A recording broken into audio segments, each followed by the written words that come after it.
Maligayang pakikinig sa Tagalog Audio Bible PH. Mga Awit, Kapitulo 74. O Diyos, bakit mo itinakwil kami magpakailanman? Bakit ang iyong galit ay umuusok laban sa mga tupa ng iyong pastulan? Alalahanin mo ang iyong kapisanan na iyong binili ng una, na iyong tinubos upang maging lipi ng iyong mana, at ang bundok ng Sion na iyong tinahanan. Itaas mo ang iyong mga paa sa mga walang hanggang guho, ang lahat na kasamaang ginawa ng kaaway sa santuaryo. Ang mga kaaway mo'y nagsisiangal sa gitna ng iyong kapulungan. Kanilang itinaas ang kanilang mga watawat na pinakatanda. Sila'y tila mga tao na nagtataas ng mga palakol sa mga kakahuyan. At ngayoy lahat ng gawang inanyuan doon, kanilang pinagputol-putol ng palakol at ng mga pamukpok. Kanilang sinilaban ng apoy ang iyong santuaryo. Kanilang dinumhan ang tahanang dako ng iyong pangalan hanggang sa lupa. Kanilang sinabi sa kanilang puso, ating gibaing paminsan. Kanilang sinunog ang lahat ng sinagoga ng Diyos sa lupain. Hindi namin nakikita ang aming mga tanda. Wala nang propeta pa at wala mang sino man sa amin na nakakaalam kung hanggang kailan. Hanggang kailan, O Diyos, magduduwahagi ang kaaway? Lalapastanganin ba ng kaaway ang iyong pangalan magpakailanman? Bakit mo iniurong ang iyong kamay, ang iyong kanan? Ilabas mo sa iyong sinapupunan at iyong lipulin sila. Gayunmay ang Diyos ay aking hari ng una, na nagliligtas sa gitna ng lupa. Iyong hinawi ang dagat sa iyong kalakasan. Iyong pinagbasag ang mga ulo ng mga buwaya sa mga tubig. Iyong pinagputol-putol ang mga ulo ng Libyatan. Ibinigay mo siya na pagkain sa bayan na tumatahan sa ilang. Ikaw ay nagbukas ng bukal at ilog. Iyong tinutuyo ang mga malaking ilog. Ang araw ay iyo, ang gabi ay iyo rin. Iyong inihanda ang liwanag at ang araw. Iyong inilagay ang lahat ng mga hangganan sa lupa. Iyong ginawa ang tag-init at tag-ginaw. Iyong alalahanin ito na nang duduwahagi ang kaaway. O Panginoon, at nilapastangan ng mangmang na bayan ang iyong pangalan. O huwag mong ibigay ang kaluluwa ng inakay ng iyong kalapati sa mabangis na hayop. Huwag mong kalimutan ang buhay ng iyong dukha magpakailanman. Magkaroong pitagan ka sa tipan, sapagkat ang mga madilim na dako ng lupa ay puno ng mga tahanan ng karahasan. O huwag bumalik na may kahihiyan ang naaapi. Pupurihin ng dukha at mapagkailangan ang iyong pangalan. Bumangon ka, O Diyos, ipaglaban mo ang iyong sariling usap. Alalahanin mo kung paanong dinuduwahagi ka ng mangmang buong araw. Huwag mong kalimutan ang tinig ng iyong mga kaaway. Ang ingay niyaong nagsisibangon laban sa iyo ay patuloy na lumala. Mga Awit, Kapitulo 75. Kami ay nagpapasalamat sa iyo, O Diyos. Kami ay nagpapasalamat. Sapagkat ang iyong pangalan ay malapit. Isinaysay ng mga tao ang iyong mga kagilagilalas na gawa. Pagka-aking nakamtan ng takdang kapanahunan, hahatol ako ng matuwid. Ang lupa at lahat ng taga rito ay natutunaw. Aking itinayo ang mga haligi niyaon. Aking sinabi sa hambog, huwag kang gumawang may kahambugan, at sa masama, huwag kang magtaas ng sungay. Huwag mong itaas ang iyong sungay ng mataas. Huwag kang magsalitang may matigas na ulo, sapagkat hindi man mula sa silangan, o mula sa kanluran, o mula sa timugan ang pagkataas, kundi ang Diyos ay siyang hukom. Kanyang ibinababa ang isa, at itinataas ang isa, sapagkat sa kamay ng Panginoon ay may isang saro, at ang alak ay bumubula, puno ng pagkakahalo-halo, at kanyang inilulugwak din. Tunay na ibubuhos ng lahat na masama sa lupa ang latak at iinumin. Ngunit aking ipahahayag magpakailanman. Ako'y aawit ng mga kapurihan sa Diyos ni Jacob. Lahat ng mga sungay naman ng masama ay aking ihihiwalay, ngunit ang mga sungay na matuwid ay matataas. Mga Awit, Kapitulo 76. Sa Huda ay kilala ang Diyos, ang kanyang pangalan ay dakila sa Israel. Nasa Salem naman ang kanyang tabernakulo at ang kanyang dakong tahanan ay sa Sion. Dooy binali niya ang mga pana ng busog, at kalasag, at ang tabak, at ang pagbabaka. Maluwalhati ka at marilag mula sa mga bundok ng hulihan. Ang mga puso na matapang ay nasasamsam, Sila'y nangatulog ng kanilang pagtulog at wala sa mga lalaking makapangyarihan na nakasumpong ng kanilang mga kamay. Sa iyong saway, O Diyos ni Jacob, ang karo at gayon din ang kabayo ay nahandusay sa mahimbing na pagkakatulog. Ikaw ay katatakutan, at sinong makatatayo sa iyong paningin sa minsang ikaw ay magalit? Iyong ipinarinig ang hatol mula sa langit. Ang lupa ay natakot at tumahimik nang ang Diyos ay bumangon sa paghatol upang iligtas ang lahat ng maamo sa lupa. Tunay na pupurihin ka ng puot ng tao. Ang nalabi sa puot ay bibigkis mo sa iyo. Manata ka at tuparin mo sa Panginoon mong Diyos. Magdala ng mga kaloob sa Kanya na marapat katakutan. Yaong lahat na nasa buong palibot niya. Kanyang ihihiwalay ang diwa ng mga pangulo. Siya'y kakilakilabot sa mga hari sa lupa. Mga Awit, Kapitulo 77. Ako'y dadaing ng aking tinig sa Diyos. Sa Diyos ng aking tinig at Kanyang didinggin ako. Sa kaarawan ng aking kabagabagan ay nahanap ko ang Panginoon. Ang kamay ko'y nakaunat sa gabi at hindi nangangalay. Tumatangging maaliw ang kaluluwa ko. Naaalala ko ang Diyos at ako'y nababalisa. Ako'y nagdaramdam at ang diwa ko'y nanglulupaypay. Iyong pinupuyat ang mga mata ko. Ako'y totoong nababagabag na hindi ako makapagsalita. Aking ginunita ang mga araw ng una, ang mga taon ng dating mga panahon. Aking inaalala ang awit ko sa gabi. Sumasangguni ako sa aking sariling puso at ang diwa ko'y masikap na nagsiyasat. Magtatakwil ba ang Panginoon magpakailanman? At hindi na baga siya lilinga pa? Ang kanya bang kagandahang loob ay lubos na nawala magpakailanman? Natapos na bang walang hanggan ang kanyang pangako? Nakalimot na ba ang Diyos na magmaawain? Kanya bang tinakpan ng kagalitan ng kanyang malumanay na makaawaan? At aking sinabi, ito ang sakit ko. Ngunit alalahanin ko ang mga taon ng kanan ng kataas-taasan. Babanggitin ko ang mga gawa ng Panginoon, sapagkat aalalahanin ko ang mga kabagabagan mo. Nang una, bubulayin ko ang lahat ng iyong magawa at magmumuni tungkol sa iyong magawa. Ang iyong daan, O Diyos, ay nasa santuaryo. Sino ang dakilang Diyos na gaya ng Diyos? Ikaw ay Diyos na gumagawa ng mga kagilagilalas. Iyong ipinakilala ang kalakasan mo sa gitna ng mga tao. Iyong tinubos ng kamay mo ang iyong bayan, ang mga anak ng Jacob at ng Jose. Nakita ka ng tubig, O Diyos, nakita ka ng tubig. Sila'y natakot. Ang mga kalaliman din naman ay nanginig. Ang mga alapaap ay nangalagpak ng tubig. Ang langit ay humugong. Ang mga pana mo naman ay nagsihilagpos. Ang tinig ng iyong kulog ay nasa ipo-ipo. Tinanglawan ng mga kidlat ang sanlibutan. Ang lupa ay nayanig at umuga. Ang daan mo'y nasa dagat at ang mga landas mo'y nasa malawak na tubig. At ang bakas mo'y hindi nakilala. Iyong pinapatnubayan ang iyong bayan na parang kawan sa pamamagitan ng kamay ni Moises at ni Aaron. Mga Awit, Kapitulo 78. Makinig kayo, O bayan ko, sa aking kautusan.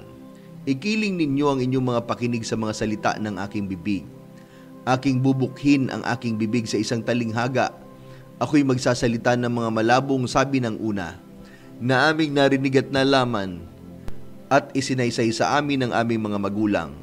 Hindi namin ikukubli sa kanilang mga anak, na isasaysay sa salin ng lahing darating ang mga pagpuri sa Panginoon, at ang kanyang kalakasan, at ang kanyang mga kagilagilalas na mga gawa na kanyang ginawa, sapagkat siya'y nagtatag ng patotoo sa Jacob, at nagtakda ng kautusan sa Israel, na kanyang iniutos sa aming mga magulang, na kanilang ipabatid sa kanilang mga anak, upang maalaman ng lahing darating sa makatuwid bagay ng mga anak na pinanganak na siyang magsisibangon at magsasaysay sa kanilang mga anak, upang kanilang mailagak ang kanilang pag-asa sa Diyos at huwag kalimutan ang mga gawa ng Diyos, kundi ingatan ang kanyang mga utos.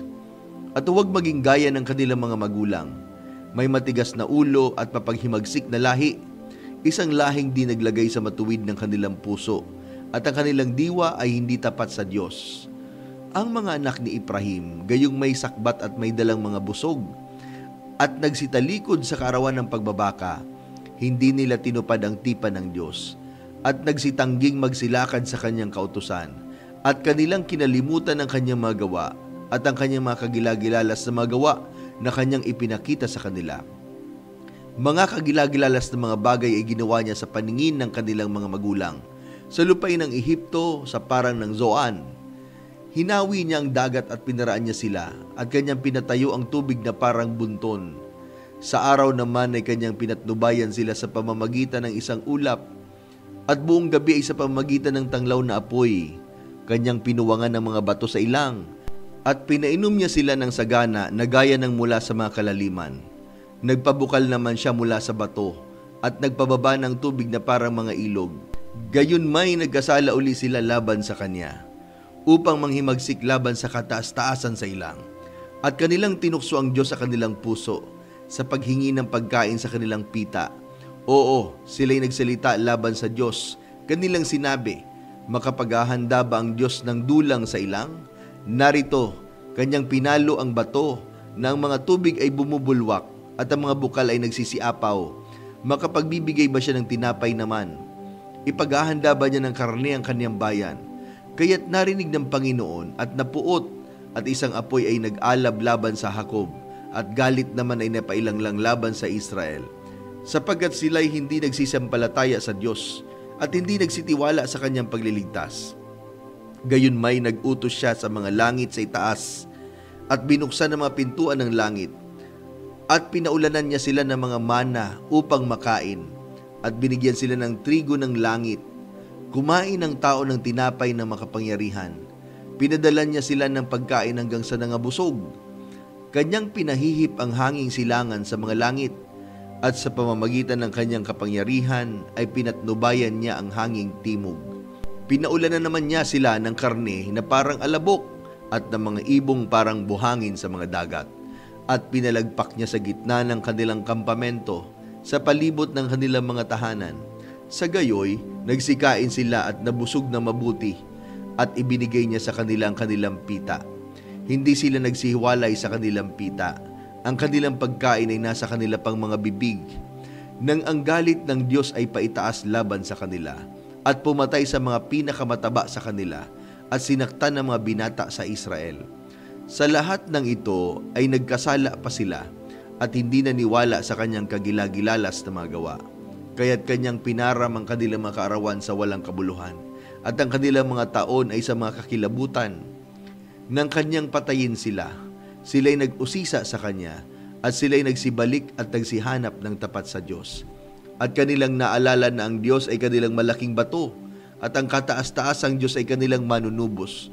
Ngunit tinutuya nila siya ng kanilang bibig, at pinagbubulaanan nila siya ng kanilang dila, sapagkat ang kanilang puso ay hindi matuwid sa kanya, ni tapat man sila sa kanyang tipan. Ngunit siya, palibhasa'y puspos ng kaawaan, ay pinatawad ang kanilang kasamaan, at hindi sila nilipol. Oo, madalas na inihiwalay ang kanyang galit, at hindi pinukaw ang buo niyang puot.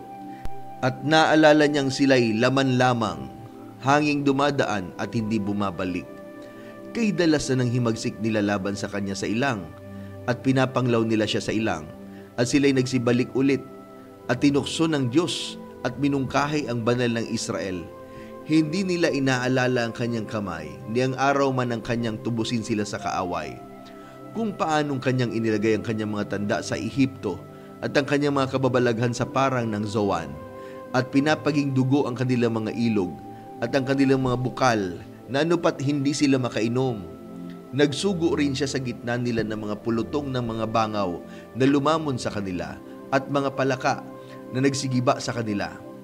Ibinigay rin niya ang kanilang bunga sa tipaklong, at ang kanilang pakinabang sa balang. Sinira niya ang kanilang ubasan ng granizo, at ang mga puno nila ng sikomoro ng iskarsya. Ibinigay rin naman niya ang kanilang mga hayop sa granizo, at sa mga lintik ang kanilang mga kawan. Ibinugso niya sa kanila ang kabangisan ng kanyang galit, puot at kabagabagan, pulutong ng mga anghel ng kasamaan. Kanyang iginawa ng landas ang kanyang galit. Hindi niya pinigil ang kanilang buhay sa kamatayan, kundi ibinigay ang kanilang buhay sa pagkapuksa, at sinaktan ng lahat ng panganay sa Ehipto, ang panguna ng kanilang kalakasan sa mga tolda ni Siam. Ngunit kanyang pinayaon ang kanyang sariling bayan na parang mga tupa, at pinatnubayan sila sa ilang na parang kawan. At inihatid niya silang tiwasay, nanupat hindi sila natakot, ngunit tinakpan ng dagat ang kanilang mga kaaway. At dinala niya sila sa hangganan ng kanyang santuaryo. Sa bundok na ito nabili ng kanyang kanang kamay.